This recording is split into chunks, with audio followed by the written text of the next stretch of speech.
Pastor Julienne Kabanda, from Nightclub to Megachurch ministry. In the heart of Rwanda's capital, Kigali, a young woman's journey from the nightclub scene to the pulpit has captivated thousands and sparked national conversation. This is the story of Pastor Julienne Kabanda, founder of Grace Room Ministries, whose rise and recent legal challenges have divided opinion across the nation.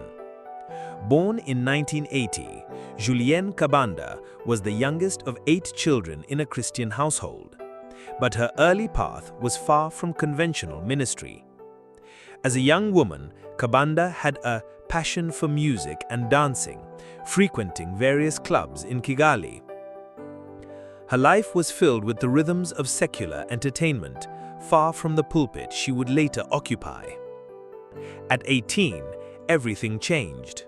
According to her testimony, Kabanda experienced what she describes as being saved, a profound spiritual conversion that redirected her entire life's trajectory.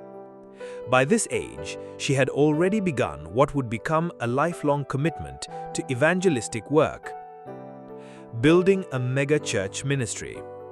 In 2008, Julienne and her husband, Pastor Stanley Kabanda, established the Jubilee Revival Assembly Church. But it was her 2018 founding of Grace Room Ministries that would truly define her legacy. According to the ministry's official website, their mission was clear. Through the threefold hand of grace, compassion, empowerment, and outreach mission, the gospel is preached and lives have been transformed. We teach all people from different walks of life, race, culture, religion, to build a personal and empowering relationship with the Lord. Pastor Kabanda became known as a renowned preacher, teacher, and powerfully ministers under the grace of healing and deliverance, where signs and wonders have always manifested during her ministration. The ministry's growth was unprecedented. Grace Room Ministries filled Kigali's 10,000-seat BK Arena multiple times, with ambitious plans to reach 2 million people for Christ. Community impact and recognition. Beyond preaching, Kabanda's impact extended deep into community service. Her work gained official recognition when Gasabo District honored Grace Room Ministries for its transformative work in the Nebisindu community through the Iziringe project. According to district records, Gasabo District recognized Grace Room Ministries for its transformative work in the Nebisindu community through the Iziringe project. As a token of appreciation, the district presented an award to the vision bearer and lead pastor of Grace Room Ministries, Julienne K. Kabanda, for her dedication to empowering women and making a lasting impact in their lives. The ministry's work encompassed what they called true religion: feeding the hungry, clothing the needy, providing education to children, establishing business startups for the poor, and offering medical assistance.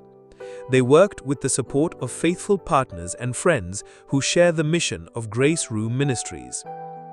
But success brought scrutiny. On May 10, 2025, the Rwanda Governance Board, RGB, delivered a devastating blow. They revoked Grace Room Ministries' legal status, citing violations of the regulatory framework for faith-based organizations. An RGB official explained the decision. They did not only do activities that were contrary to their mission, such as convening prayer and worship, but also went contrary to church regulations. For instance, recently, they baptized hundreds of people in a public swimming pool, which the regulations do not allow, but rather encourage doing such activities to be done in the premises of the church. The core issue was this: Grace Room Ministries was registered as a ministry, but was conducting activities like prayer and worship that are reserved for registered churches. According to RGB, ministries are exclusively mandated for development activities, not for organizing worship services. This decision came at a time when Grace Room Ministries was experiencing rapid growth, having filled Kigali's 10,000-seat BK Arena multiple times within a short period. Public reaction and personal attacks. The ministry's closure sparked intense public debate. The situation has sparked varied reactions among the congregation and the public, with some expressing sadness and concern over the ministry's closure, while others have reacted with mockery or indifference. For Pastor Kabanda, the attacks became deeply personal. In April 2025, a social media user known as Backlash launched attacks against Pastor Julienne Kabanda, calling her a messenger of Satan on earth and mother of lies. The Rwanda Investigation Bureau intervened. As their spokesperson confirmed, "We have continued to receive reports about what the self-proclaimed Backlash said on X. The case is still under review by the department responsible for analyzing actions or words suspected of criminal conduct on social media." Facing legal consequences, Backlash issued a public apology on April 28, 2025. He wrote, "At this moment, I write to apologize to the Rwandan community, especially Pastor Julienne Kabanda's family, because of my actions driven by misguided emotions, which led me to commit an offense that infringes on an individual's personal dignity, as outlined in Article 39 of Law No. 60, 2018. In his apology, Backlash also offered advice to other social media users. Young people who use social media, even though we have the right to freedom of expression, this must be accompanied by the responsibility to respect the rights of others, as we see in the principle that rights come with responsibilities." Through these challenges, Kabanda's personal life continued. Recently welcoming her fifth child, she remained committed to her family and congregation. She's described as both a mother of 5 and a spiritual mother to thousands. During this period of legal turmoil, she also had to warn the public about impersonators using her name on social media, adding another layer to her challenges. Her journey from being the youngest in a family of 8 children to becoming a mother and spiritual leader reflects the complexities of modern African Christianity.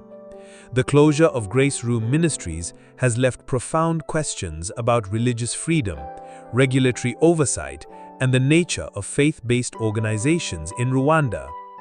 According to the New Times Rwanda, the ministry's leadership has indicated they are exploring options to appeal the revocation, aiming to restore their legal status and continue their outreach efforts.